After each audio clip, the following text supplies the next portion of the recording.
The sky over Earth shimmered that night, though no human saw it. From high above, a quiet silver shape glided through the clouds, a ship not made by human hands. It moved without sound, reflecting moonlight like glass on water. Inside, a team of travelers watched the blue planet growing larger on their screens. They had crossed galaxies to reach this place. To them, Earth was just another world to study, a small noisy sphere sending strange signals into the dark. They didn't come to conquer or harm. They came to learn. For years, they had been listening to the endless noise that came from this world, bursts of radio, images, and the constant hum of voices. They thought maybe Earth was peaceful. Maybe intelligent life here had found balance. But as their ship drew near, that belief started to crumble. The sensors began to fail before they even entered the atmosphere. Static covered the readings, electric storms raged without warning, and the temperature on the surface jumped and fell like a heartbeat. It was as if the planet itself refused to be measured. When they finally broke through the clouds, the view stunned them. They had seen many worlds, but none like this. Great waves crashed against glowing cities. Lightning spread across oceans like veins of light. Mountains burned on one side of the horizon, while snowstorms swirled on the other. Every part of Earth seemed alive. Not calm and silent like most planets, but full of movement, full of noise, full of energy that never stopped. Inside the ship, one of the travelers whispered, "It's alive." And in that small sentence, the truth of Earth revealed itself. The ship moved lower, cutting through clouds heavy with smoke. From a distance, they saw the outline of trees, or what was left of them. A wildfire had torn through a forest, leaving black trunks and drifting ash. It was there they decided to land. The spot was remote, far from cities, and seemed safe enough. When the ship touched the ground, the soil cracked beneath it. Heat rose from the earth in waves. The door opened slowly, and the first explorer stepped out. The air hit like a wall, thick, smoky, and full of tiny glowing embers. Even with their protective suits, they felt it, like standing inside a living furnace. They looked around in awe. The fire still burned in the distance. The wind carried sparks that danced and died before touching the ground. The travelers had studied fire before on other planets, but never like this. On other worlds, fire was a rare event, a mistake of nature. Here it was everywhere, alive, wild, unending. They started scanning the area, collecting samples of soil, air, and ash. The readings made no sense. The oxygen level was too high, the energy readings unstable. Their equipment kept shutting down as if the planet's own heartbeat interfered. One of them muttered that this world should not exist, not like this. It broke too many natural rules. Still, curiosity kept them moving. They walked deeper into the burnt forest where the ground was still warm. The smell of smoke and soil mixed together. In the middle of all that destruction, a single green plant had already begun to grow out of the ashes. The travelers stopped to look at it. For a moment, no one spoke. It was impossible, yet there it was. Life growing from death, calm in the center of ruin. That was when they realized Earth was not a dying world. It was a surviving one. Everything here fought to live, even when everything around it burned. They moved further, studying the strange patterns of the land. They saw animals in the distance running away from the smoke. Some of them were hurt but still moving, refusing to stop. To the explorers, this made no sense.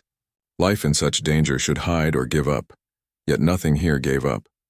Their leader decided they would stay longer and study more closely.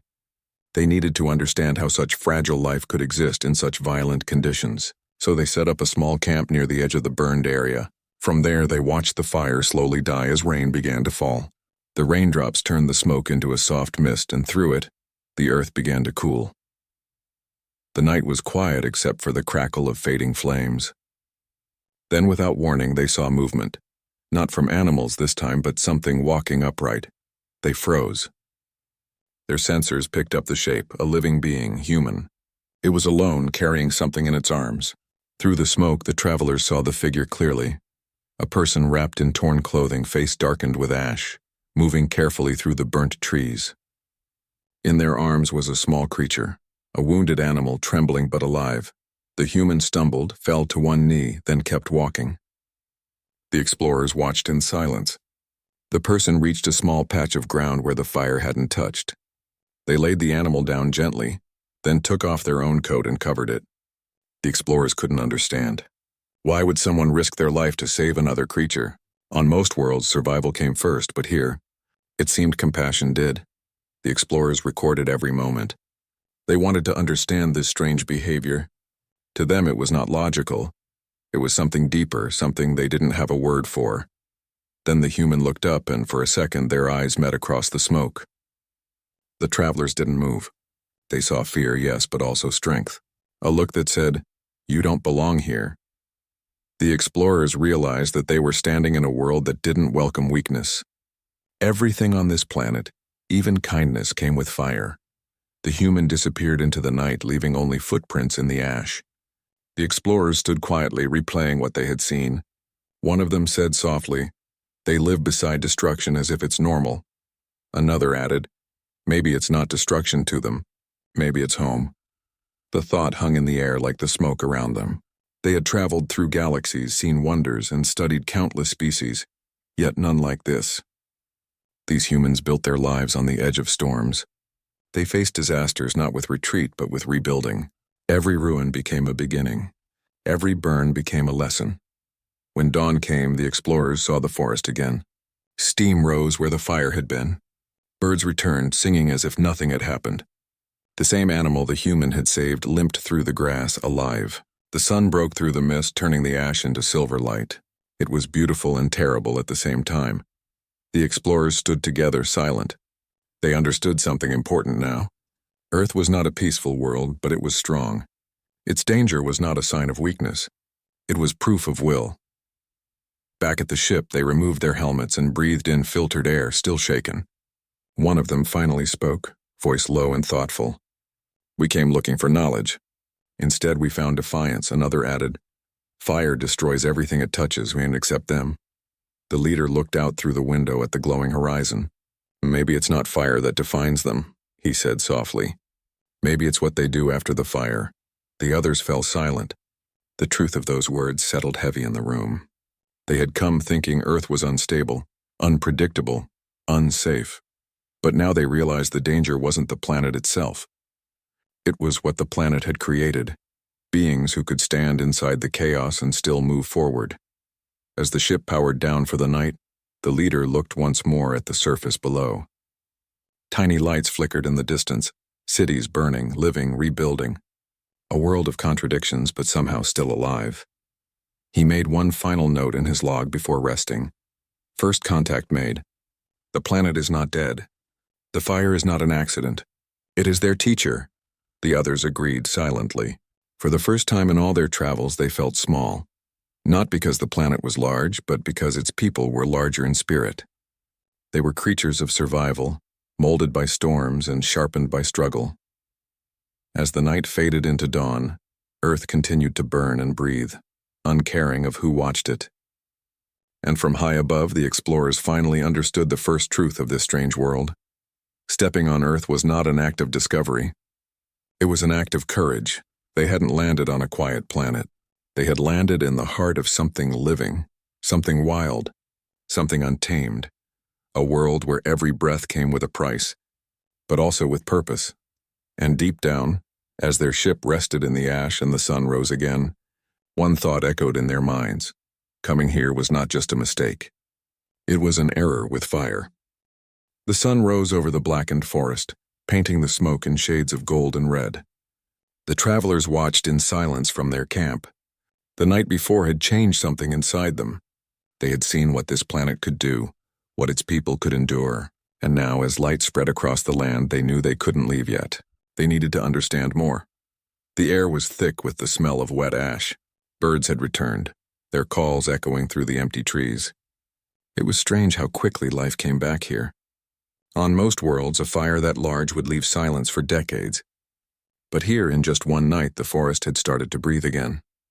It was as if Earth refused to stay broken. The travelers collected their instruments, scanning the area once more. They noticed something unusual. Footprints, not from animals this time, but from humans. The tracks led away from the burned zone, small and deep, heading toward higher ground. The leader decided they would follow, not to interfere, but to learn. They wanted to know what kind of beings lived in a place like this. What kind of strength kept them standing.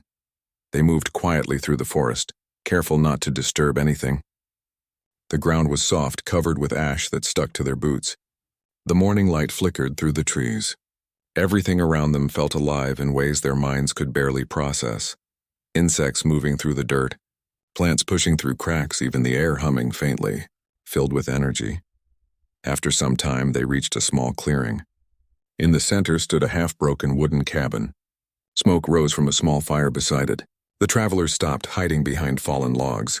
From the doorway, a human stepped out, the same one they had seen last night. Their clothes were torn, their hands black with soot, but their movements were steady. The small animal they had saved was resting near the fire, its breathing calm. The travelers watched closely. The human knelt, checking the animal's wounds. They poured water from a bottle, washed the burns gently, and whispered something that the explorers' recorders couldn't translate. It wasn't a language of data or command. It was a language of care. The travelers looked at one another. They knew this was the moment they had come for, the first real contact. But they hesitated. Every protocol they had followed on other planets warned them not to rush. Still, curiosity pulled them forward. They decided to step out and reveal themselves peacefully. They moved slowly into the clearing. The sound of their boots made the human turn sharply.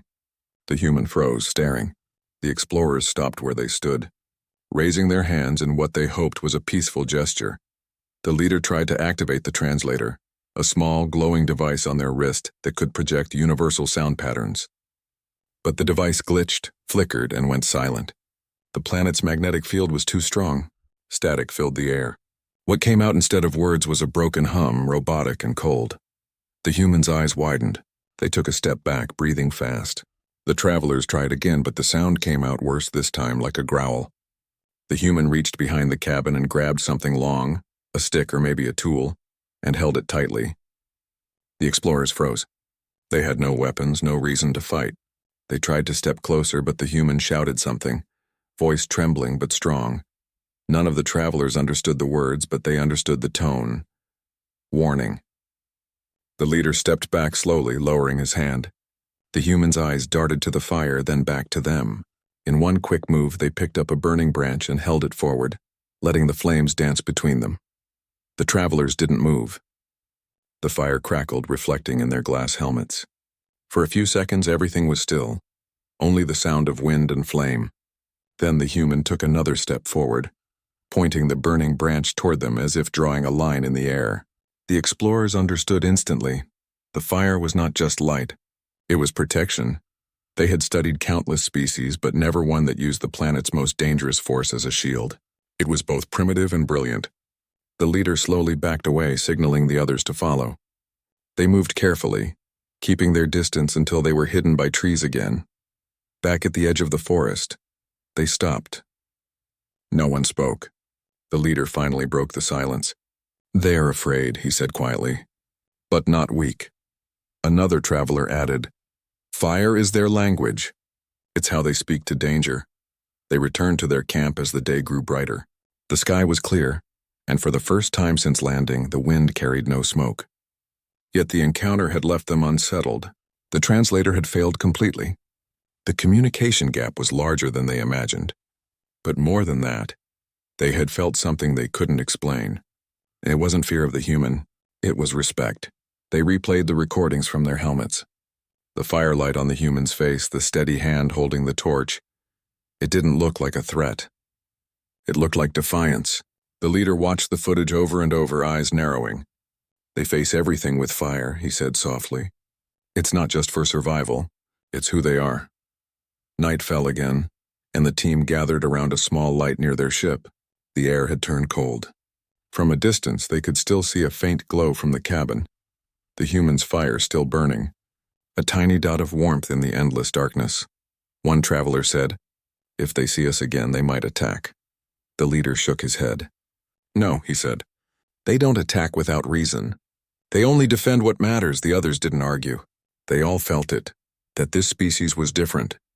Not stronger, not smarter, but something harder to define. They were made of persistence. Every breath, every action showed it. The next morning, they decided to study from afar instead of approaching again. They climbed a ridge overlooking the valley where the human lived. From there, they watched quietly. Over the next 2 days, they saw things that left them amazed. The human worked tirelessly to repair the small cabin, using broken wood and stones. They didn't rest much, didn't complain, didn't stop. Even when their hands were cut or burned, they kept going. The small animal they had rescued now followed them everywhere. When the wind grew strong, the human covered it with their coat again. At night, when the temperature dropped, the human sat near the fire, staring into the flames. The travelers recorded the moment carefully. The leader whispered, "They talk to the fire as if it listens." On the third day, something unexpected happened. The weather changed fast. Dark clouds rolled in and thunder rumbled across the valley. A storm was coming. The travelers prepared to take shelter inside the ship, but the leader said, "Wait, watch them." The human ran outside, pulling a tarp over the roof, securing everything before the rain came. Lightning struck a nearby tree, splitting it in half, sending sparks flying. For a moment, it looked like the fire would start again. But the human didn't run. They stood in the rain, watching it burn, waiting until the storm itself put it out. That moment told the travelers everything. On any other world, fire was fear. Here it was just another part of life. The people of Earth didn't try to control nature. They learned to live with it, no matter how wild it was. As the storm passed, the travelers returned to their ship.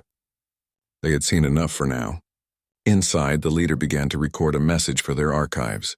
His voice was calm, thoughtful, almost reverent. "We tried to speak," he said, "but our words failed. The planet interfered, or maybe it chose silence. Yet the silence spoke more than any language. These beings, these humans, do not hide from their world. They are born into storms, raised in fire, and taught by pain. They are fragile in body, but unbreakable in spirit. They fear, yet they stand. They fall, yet they rebuild. If there is something to learn from them, it is not science. It is endurance." He paused, looking out the window at the glowing horizon. The world below looked calm again, but they all knew that calm would not last. It never did on Earth. The travelers looked at one another, understanding something unspoken. This planet wasn't ready to be studied. It was meant to be respected. Still, they couldn't leave just yet. Something about the way that human had stood in front of them, holding fire in their hands, lingered in their minds. It was as if the planet itself had spoken through them, telling the travelers one simple truth. We don't fear the flame. We are the flame. The leader closed his log with a single line. Contact failed. Understanding begins. Outside, the rain finally stopped. The fires in the forest had died, but far below in that little cabin, one small flame still burned, in a sign that life on Earth, no matter what happened, would never truly go out.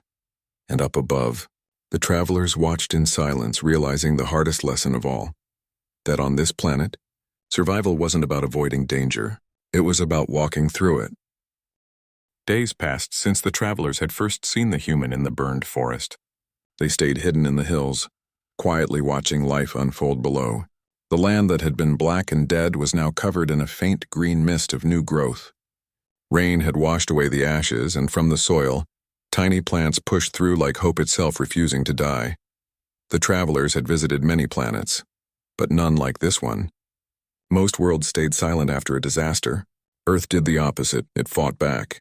It rebuilt itself without waiting. Even when fire or storm destroyed everything, something always rose again. The travelers could feel it in the air, as if the planet itself breathed in pain and exhaled life. Their leader sat in the ship's observation room, studying recordings from the last few days. He watched humans on small screens, farmers working in muddy fields, people rebuilding wooden homes, groups helping each other after storms. Every image carried the same energy, exhaustion mixed with determination. He turned to the others and said quietly, "They don't stop. Not even when it hurts." One of the younger explorers nodded. It's like their world keeps testing them and they just keep passing the test. They decided to move closer to a larger area, a human settlement a few miles from the forest. It was not a big city, just a small town near a river.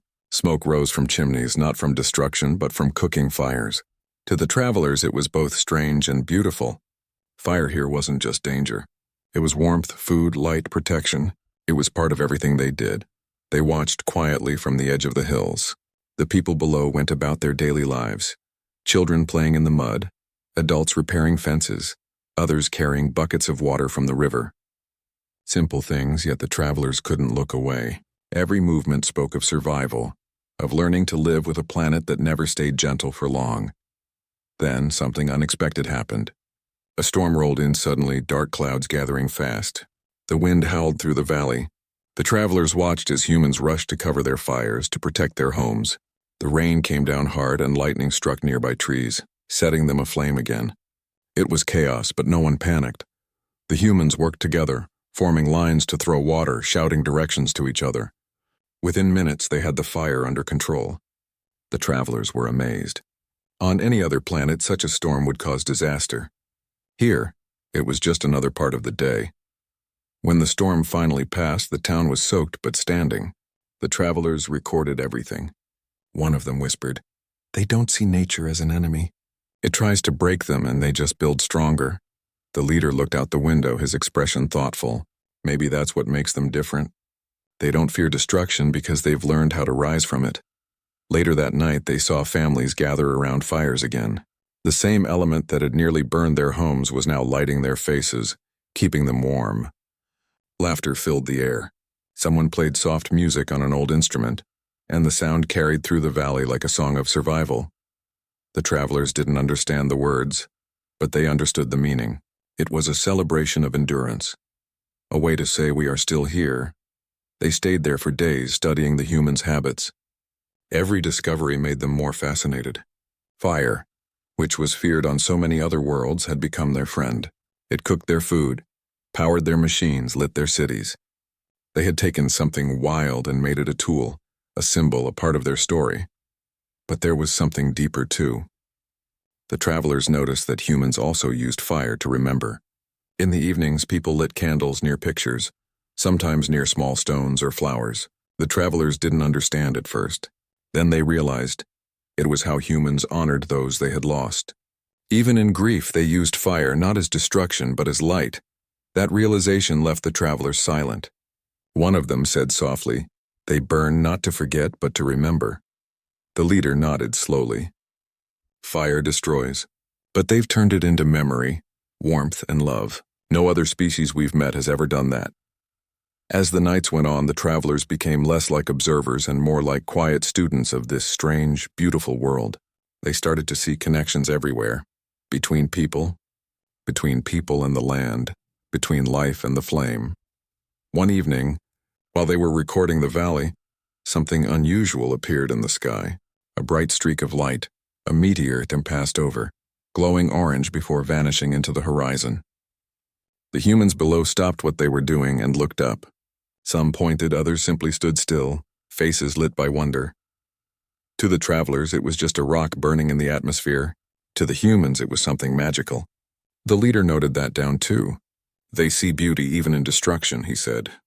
"That's why this world lives. They find light in every end." As days turned to weeks, the travelers learned how unpredictable Earth truly was. One morning was peaceful and green, the next filled with storms or earthquakes. But no matter what happened, humans adapted. They fixed, rebuilt, healed, and moved forward. It was a rhythm as old as the planet itself. Then came a moment that changed everything for the travelers. They were observing a mountain range far from the town when a loud sound shook the air. An explosion, sudden and deep. At first, they thought it was another natural event, but soon they saw the cause. Deep underground, humans were digging, searching for fuel and minerals. In the process, they had caused a chain reaction. Fire burst from the tunnels, spreading across the slope. The travelers panicked. They thought surely the humans would flee, but instead they saw rescue teams rushing toward the flames. Trucks, machines, and people working together without hesitation. They were not saving things. They were saving each other. Even in danger, no one stood alone. The travelers could see it. Hands pulling others from smoke, voices shouting directions, people refusing to leave until everyone was safe. It was chaos, but organized chaos, held together by courage. When it was over, the mountainside was scarred and black again. Yet the next morning, the same humans were there, clearing debris, planting signs, checking for survivors. Not once did anyone say, "Enough." The leader of the travelers felt something he hadn't before: admiration. That night he stood by the viewing window, watching the earth turn below. The planet's surface glowed with lights, cities shining like stars scattered across continents. From space, it looked calm and peaceful, but the travelers now knew the truth. Every light came from fire, from energy that humans had learned to tame. The world was built on it, both the warmth and the danger. He recorded another message for the Galactic Council. "They are a species born from flame," he said softly. "They build light from destruction. They call it progress. But beneath it all, it's something deeper. It's survival written into their very nature. They do not conquer worlds. They conquer the impossible within themselves." He paused, looking at the blue and green planet below. To walk among them is to feel the heartbeat of something unstoppable. They do not wait for miracles. They create them. The others listened quietly. They felt the same. Every day they spent watching Earth made them realize how little they understood about true endurance. On their own world, survival was about safety, about avoiding danger. But here, survival was about facing it head-on. The travelers decided they would no longer just observe. They wanted to learn, not from books or readings, but from the people themselves. They needed to see how humans managed to hold hope in a world that never promised peace. As the night deepened, lightning danced again over distant mountains. But this time, the travelers didn't see it as a threat. They saw it as a reminder. This was Earth's way of speaking. It shouted in thunder, whispered in rain, and burned in fire. The leader turned to his crew. "Tomorrow," he said, "we go closer. Not to study them, but to understand them." And as their ship powered down for the night, the world below continued to breathe, wild, bright, and alive. In every storm, in every spark, the travelers could now see it clearly. Earth was not a mistake. It was a lesson written in fire and its people. They were the living proof that sometimes, even in the fiercest flames, life doesn't just survive. It shines. The night sky above Earth was calm, filled with stars that looked close enough to touch.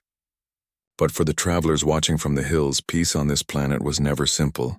It always came after chaos, like silence after thunder. They had seen storms, fire, and human struggle. Now they wanted to see something else. Connection. The leader had made up his mind. "We've watched them long enough," he said softly. "It's time to try again." The others were hesitant. The first attempt to communicate hadn't gone well.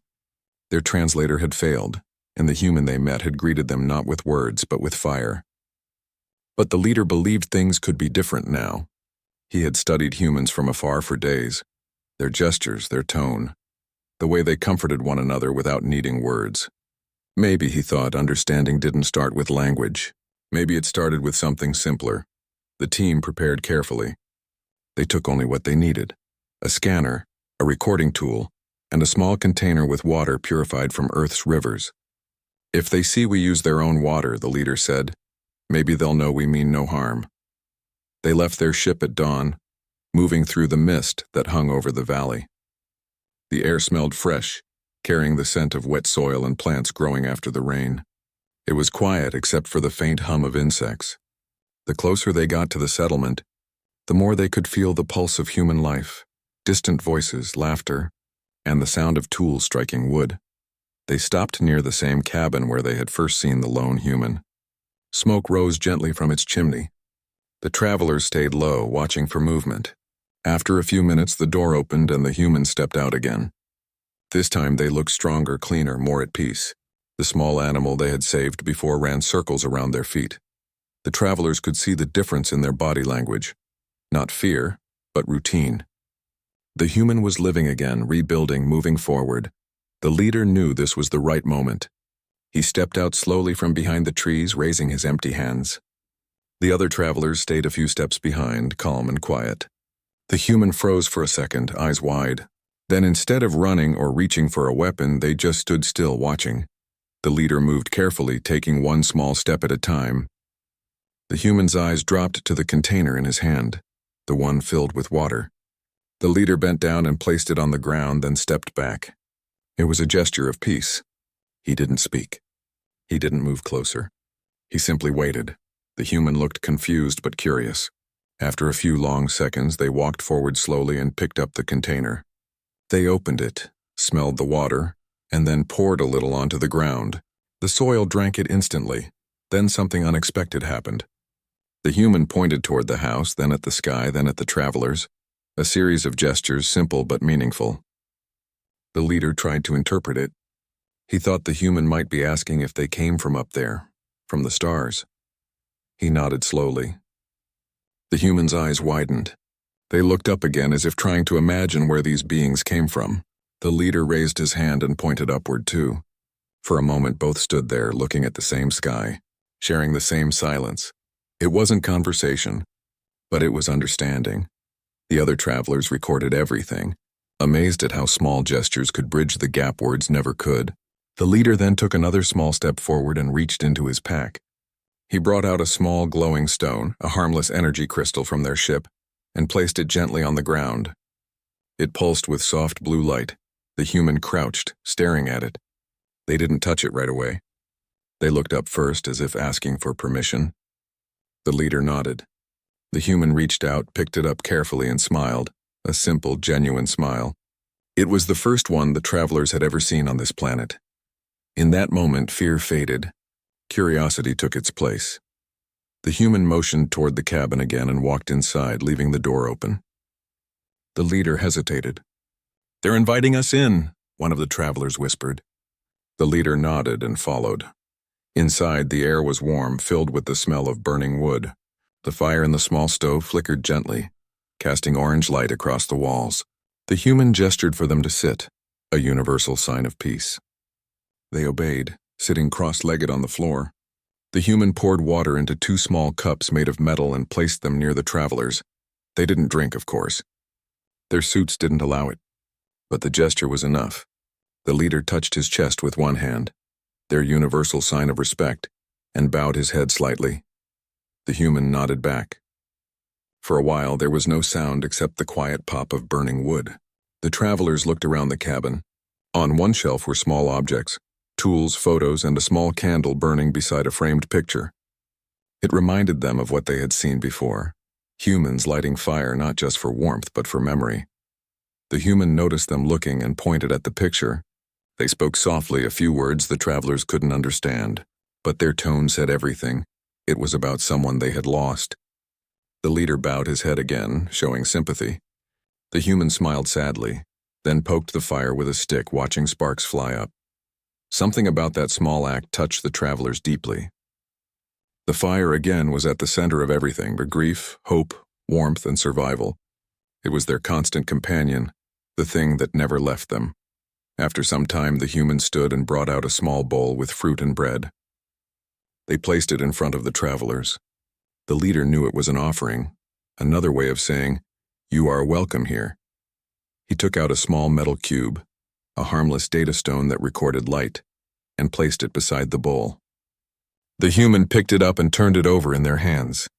When they pressed it accidentally, it projected a faint hologram, an image of stars, galaxies, and the traveler's homeworld. The human gasped softly. For the first time, they understood. These beings were not from their sky. They were from far beyond, their eyes filled with a mix of awe and disbelief. They looked at the travelers and then at the projection again, as if trying to imagine what it meant to live among stars.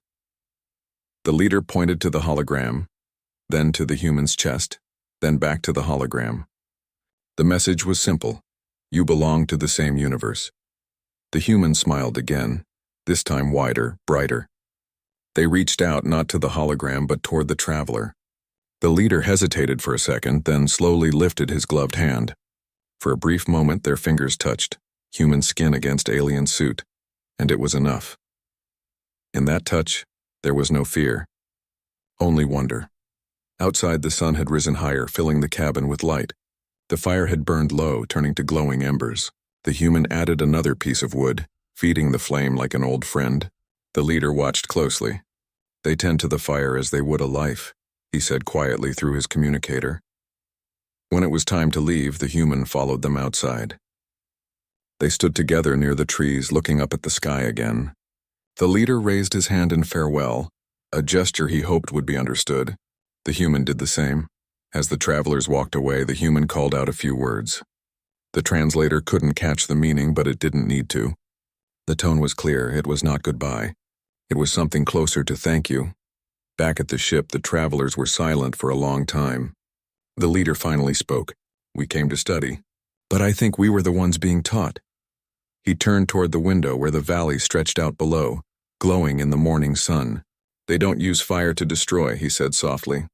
They use it to connect, to live, to remember, to heal.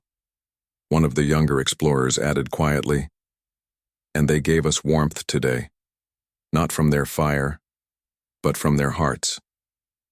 The leader smiled faintly. Yes, he said. We feared their world, but maybe the danger was never the planet. It was our ignorance. That night, as stars returned to the sky, the travelers sat by a small campfire of their own, a human fire, built with Earth's wood. They didn't need its heat, but they wanted to feel what humans felt. They watched the flames twist and dance, understanding at last why this world was so full of life. Fire didn't just burn here. It united everything, the people, the planet, even the strangers who came from the stars. And somewhere down in the valley, that same human sat by their own fire, looking up at the sky, wondering if the visitors would ever return. Both fires burned that night, one for Earth, one for the stars. Two tiny lights in an endless universe, proving that even in the harshest worlds, warmth can always be found when hearts choose not to fear the flame. The ship floated quietly above the forest that morning. From below it looked like a faint shimmer in the sky hidden by clouds. Inside, the travelers were silent. The warmth from their visit with the human still lingered in their minds. The leader sat near the window, looking down at the valley where smoke rose gently from a cabin. He had seen thousands of planets before, but this one, this dangerous, unpredictable Earth, had something different. It burned, it healed, it frightened, but it also amazed. He couldn't understand how one world could hold so much contrast. The youngest traveler broke the silence. They weren't what we thought, she said softly. When we first came, we saw destruction, fear, and chaos. But now they seem full of light, the leader nodded. Yes, fire can destroy, he said quietly, but in their hands, it gives life. They replayed the recordings from the cabin, the firelight flickering across wooden walls, the human offering food, the small smile, the shared silence. There were no words, yet the moment spoke louder than any translation ever could. Their mission logs were clear. Earth was labeled a danger zone, a place of instability. The first reports from other species had warned them, never land there. The Deathworlders don't welcome strangers, but what they had witnessed didn't match those warnings. Humans weren't monsters. They were survivors. Maybe that's why everyone fears them, one traveler whispered. Because they don't give up. Even when everything burns, they rebuild. The leader leaned back and thought for a long time. Then maybe, he said, the danger of this planet isn't its people. It's what they remind us of, that life cannot be controlled. Outside the ship, the wind blew softly across the mountains. The view was beautiful, rivers shining like glass and forests breathing under the sunlight. But hidden beneath that beauty were scars, burned lands, broken cities, and memories of war. Earth had suffered, yet it still lived. The leader turned to his crew. We'll send a report, he said. But it must be honest. The others need to know the truth about this world. The youngest one frowned. They won't believe it, she said. They think humans are violent. Then let them think, he replied calmly. But truth must still be recorded. He walked to the control panel and began speaking into the ship's recorder. His voice was slow, thoughtful. Mission Log 47, Planet Earth. Initial classification, hostile. Updated classification, complex. Dangerous, yes, but not because of aggression. Because of strength. Because they survive everything, even themselves. Fire shaped their world, but it also shaped their hearts. He paused, thinking back to the moment when the human had smiled and offered water. That simple act, that quiet connection, said more about humanity than any machine or weapon ever could. Observation, he continued. Humans fear the unknown, yet they reach toward it. They destroy, but they also rebuild. Their fire burns, but it also warms. We cannot understand them with numbers or logic. We can only understand them by feeling. The others listened in silence. It wasn't a scientific report anymore. It sounded more like a confession. When he finished recording, the room fell quiet again. The youngest traveler looked down at her hands. Do you think we should go back to them? She asked. The leader looked out the window again. The smoke from the cabin was still visible. Not yet, he said softly. They need time. And so do we. For the next few days, the crew stayed in orbit, watching Earth from above. They studied weather patterns, city lights, and the slow dance of night and day. Every time the dark side of the planet came into view, they saw tiny dots of light scattered across it. Campfires, lamps, cities glowing against the darkness. The youngest traveler was the first to notice. "Look," she said, pointing at the screen. "Even when everything goes dark, they make their own light." The leader smiled faintly. "Yes," he said. "They don't wait for the stars. They become them." As they watched, a storm began to form over one of the continents. Lightning flashed, bright and wild. The wind tore across the oceans, waves rising high. The travelers had seen many storms on other planets, but this one was different. It wasn't just nature's power they saw, and it was humanity's response to it. Down below, people ran, helped, and built shelters for one another. They didn't hide from the storm. They faced it together. "They fight everything," one of the travelers murmured, "even the sky. They don't fight to win," the leader said. "They fight to live." That night, the crew sat around the observation deck. They didn't need to, but it had become a habit, to sit together and talk as the Earth turned below them. They shared thoughts, not reports, feelings, not data. One traveler asked, "Do you think they know we're still watching?" The leader replied quietly, "I think they always know someone's watching. Maybe that's why they keep proving themselves. To the universe, to time, to anyone who doubts them." A moment of silence passed. Then the youngest one asked something that had been on everyone's mind. "When we landed the first time, we called it an error. Do you still think it was?" The leader looked at her for a long moment. Then he shook his head slowly. "No," he said. "It wasn't an error. It was a lesson." He stood and walked closer to the window. Earth shone beneath them, blue, green, and full of life. "Every species fears what it doesn't understand," he continued. "We feared them because they were strong. But maybe strength isn't their danger. Maybe it's their hope. They keep hoping no matter what happens. Even after losing everything, they light another fire." The crew didn't speak for a while after that. Each one sat quietly, watching the fires below, small lights of life scattered across a world that refused to give up.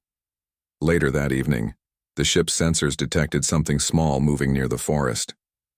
The young traveler zoomed in with the scanner. It was the same human, standing near the edge of the woods, looking up. They were holding the glowing crystal the leader had left behind. "She still has it," the youngest one said softly. The leader smiled. "Then she remembers." They watched as the human lifted the crystal high, letting its blue light mix with the orange glow of the fire beside her. For a moment, the colors blended, fire and light from two different worlds shining together.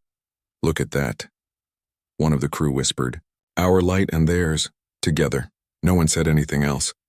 The leader felt something stir inside him, something close to admiration. He realized that humans didn't need advanced tools or great technology to be powerful. Their power was simpler, rawer. It was the power to keep going. He turned back to his crew. "We'll leave soon," he said quietly. "But we'll never forget this world." As the ship began to rise higher into the sky, the valley below grew smaller until the human and her fire were just a faint dot in the dark. Yet even from that distance, the leader could still see the light, still feel its warmth. He knew then what their true report would mean, not just for their species, but for all others who feared Earth. It wasn't a warning. It was a reminder that even the most dangerous worlds could hold beauty, and even the fiercest beings could hold kindness. "Write this in the final message," the leader said, as they prepared to leave orbit. "Tell them we set foot on Earth and called it a mistake." But the mistake wasn't landing. The mistake was judging before understanding. He looked out one last time. "Fire doesn't destroy them," he whispered. "It defines them." The engines hummed softly as the ship turned toward the stars. The planet began to shrink behind them, wrapped in clouds and light. Yet for every mile they traveled, the thought of that small fire in the valley followed them, a reminder that sometimes the smallest flames burn the longest. The leader closed his eyes, hearing the faint crackle of that fire in his memory. He realized something then, that their journey had changed them in a way no mission ever had. They had come searching for danger and found life instead. And somewhere down there, the human who once feared the sky was now looking up, wondering if the stars were watching back. The truth was, they were. Because now, whenever the travelers looked out into the endless dark, they didn't just see stars. They saw Earth, wild, fierce, and full of fire. A world that taught them that sometimes the brightest light doesn't come from the heavens. It comes from the ground below. The ship broke through the upper layer of Earth's atmosphere and entered the quiet of space. The blue planet slowly faded behind them, glowing like a fragile jewel in the dark. The travelers watched in silence. No one spoke for a long time. It wasn't the first world they had visited, but somehow, it felt like the first that had truly changed them. They had seen fire, fear, and the strength of a species that refused to surrender. And now, as they looked back, they realized that leaving Earth didn't feel like escaping danger. It felt like saying goodbye to something rare. The youngest traveler whispered, "It's strange. We called it the Death World, but it's the most alive place I've ever seen." The leader nodded slowly. "That's because death doesn't rule there," he said. "Life does." They all sat quietly, each lost in thought. The images played in their minds. The human's small smile, the warm fire, the simple exchange of peace. It wasn't a moment of science or discovery. It was something deeper, understanding. After a while, the leader stood and went to the communication deck. It was time to send the final report back to the Council, the group of powerful species that ruled the Interstellar Alliance. The Council had labeled Earth as a forbidden zone, a world too dangerous to approach. The leader knew this report might change that forever. He placed his hand on the console and the recorder activated. His voice was calm, steady, but full of emotion. Final mission log. Planet name, Earth. Local inhabitants, humans. Classification update, from hostile to unpredictably compassionate.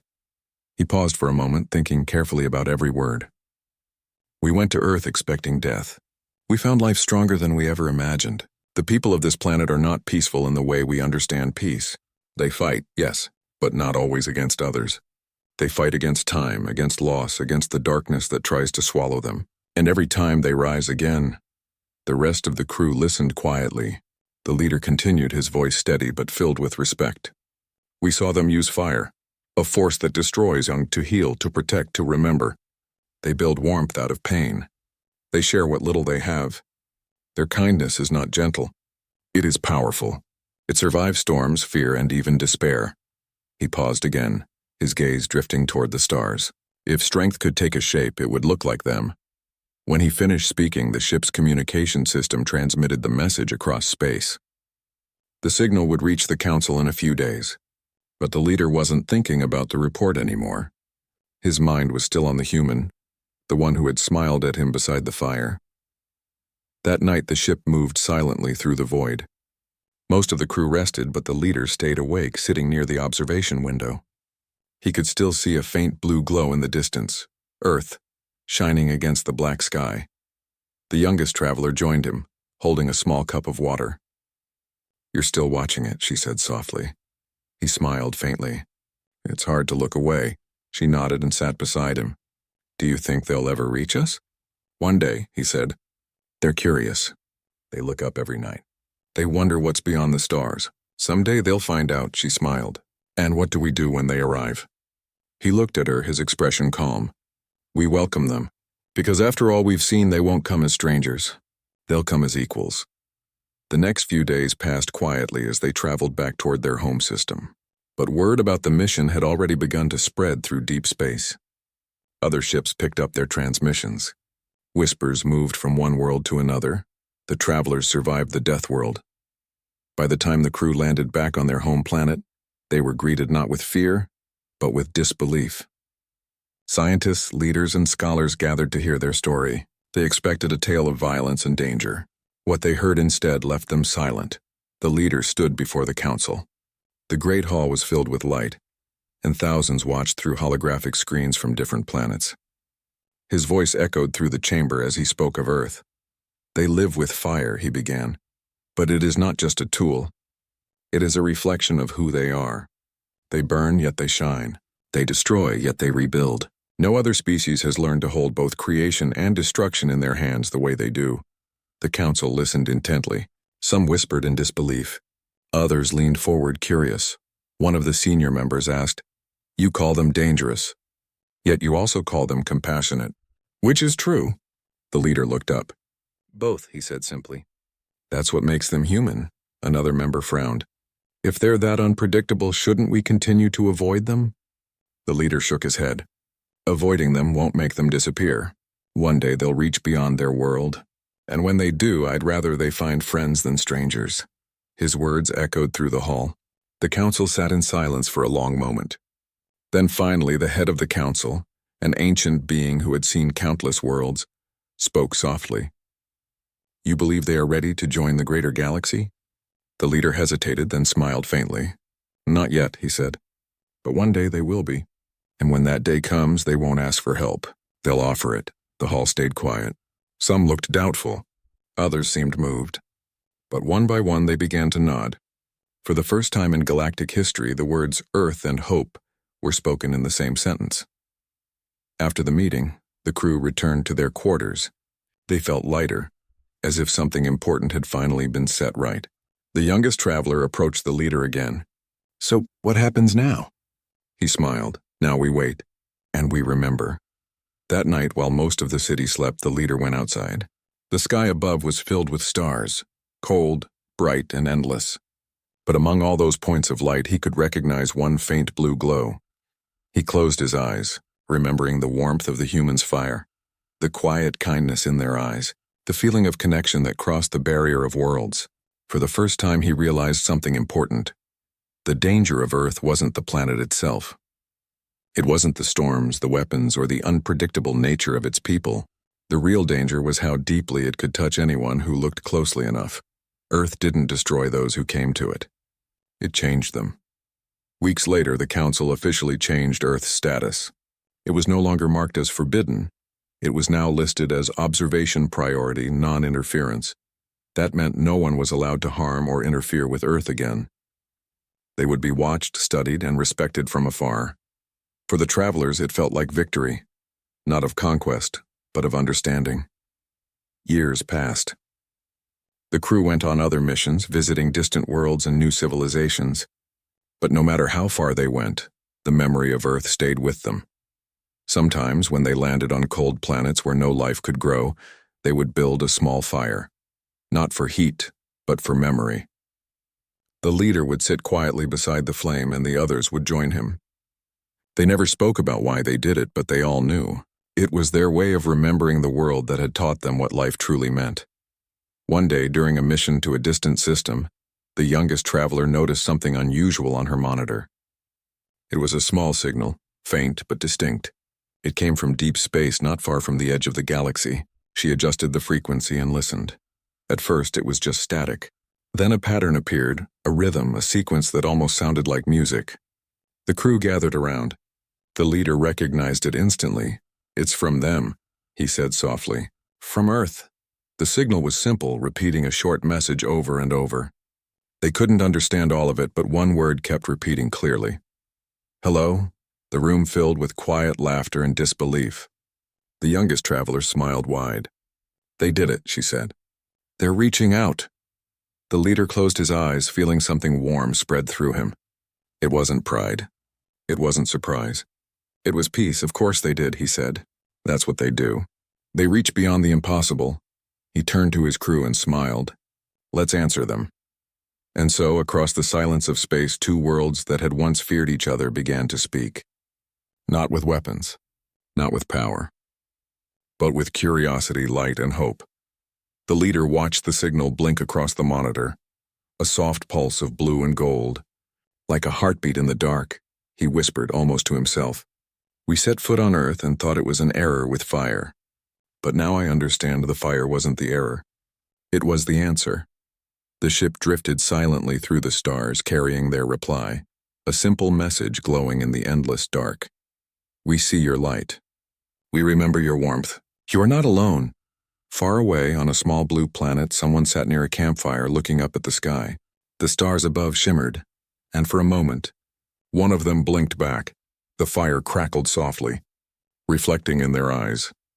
And the story that began with fear ended with connection. Proof that even across galaxies, the smallest flame could bridge the greatest distance between hearts.